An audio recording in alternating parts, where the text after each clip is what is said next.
नमस्कार, मैं हूं आरजू अंसारी और आप देख रहे हैं राष्ट्रीय जगत विजन न्यूज। देशभक्ति से लबरेज उत्तर प्रदेश की फिजा में आज तिरंगे की शान बुलंद हो गई। ऑपरेशन सिंदूर में भारत की ऐतिहासिक सैन्य सफलता के बाद आज भारतीय जनता पार्टी ने उत्तर प्रदेश भर में तिरंगा यात्रा निकाली।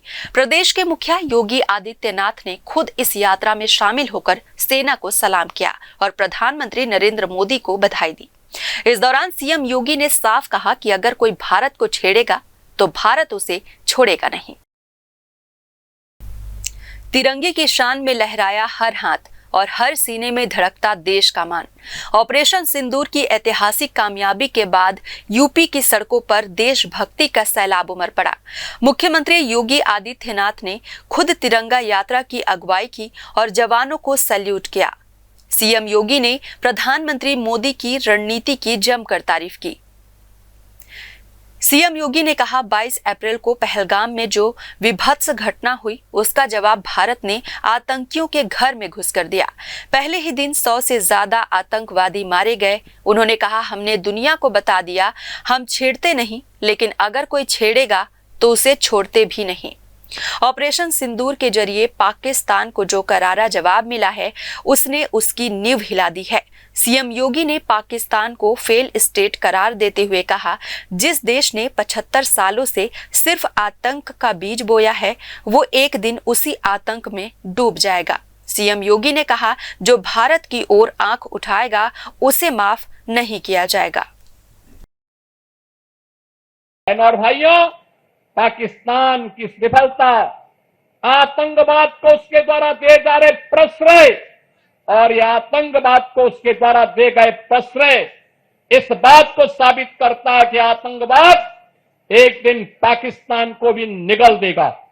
पूरी तरह खोखला हो चुका पाकिस्तान आज जिस प्रकार की हिमाकत कर रहा है, जिस प्रकार का दुस्साहस कर रहा है, ऑपरेशन सिंदूर उसका जवाब था। और आने वाले समय में तय है कि जो भी भारत की तरफ उंगली उठा करके देखेगा, भारत की बहन बेटियों के सम्मान के विरुद्ध उनकी सुरक्षा में सेंध लगाने का कार्य करेगा, उसके जनाजे में कोई रोने वाला भी नहीं मिलेगा। यह भारत का संकल्प मजबूती के साथ प्रधानमंत्री मोदी जी ने अपने संकल्प में और अपने संबोधन में व्यक्त किया है। हम आभारी हैं प्रधानमंत्री मोदी जी के, जिन्होंने देश के अंदर पूरे देश को तो एकजुट रखा ही, साथ साथ कल स्वयं पंजाब के आदमपुर में जाकर के बहादुर जवानों के हौसले को भी बढ़ाने का काम किया है। मैं आज के इस अवसर पर देश के बहादुर जवानों का हृदय से अभिनंदन करता हूं, पूर्व सैनिकों का अभिनंदन करता हूं, आप सभी नौजवानों का राष्ट्र के प्रति समर्पण के इस भाव का अभिनंदन करते हुए आप सबसे इसी बारे में कि जो निश्चित दूरी है उस दूरी में केवल और केवल भारत माता की जय के नारे लगाते हुए, वंदे मातरम का उद्घोष करते हुए, भारत के बहादुर जवानों के प्रति सम्मान का भाव व्यक्त करते हुए हम पूरी शालीनता के साथ जाएंगे।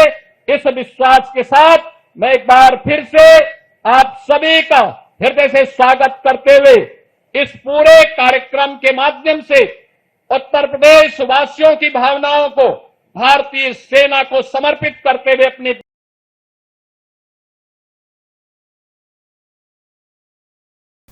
और फिलहाल इस खबर में बस इतना ही। देश प्रदेश की खबरों से अपडेटेड रहने के लिए हमारे चैनल को सब्सक्राइब करें और नए खबरों के नोटिफिकेशन के लिए बेल आइकन को जरूर दबाएं। नमस्कार।